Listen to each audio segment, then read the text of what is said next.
నమస్కారం ఘంటారావానికి స్వాగతం. ముందుగా ప్రధాన అంశాలు.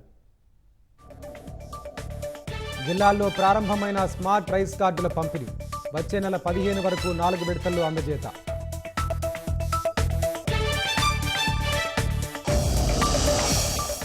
మహిళలు లక్ష్యాలు అందుకుని సంపాదిస్తున్నారన్న లోకేష్. ర్యాపిడోతో 1000 మందికి పైగా ఉపాధి కలిగిందని వెల్లడి.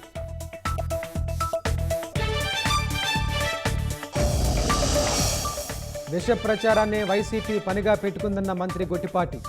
అవాస్తవాలను నమ్మే స్థితిలో ప్రజలు లేరని వ్యాఖ్య.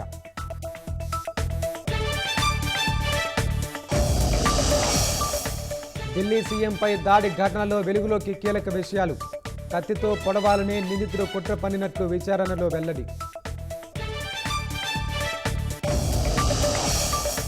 యూపీ రోడ్డు ప్రమాదంలో 8 మంది మృతి, 43 మందికి గాయాలు, 3 పరిస్థితి విషమం.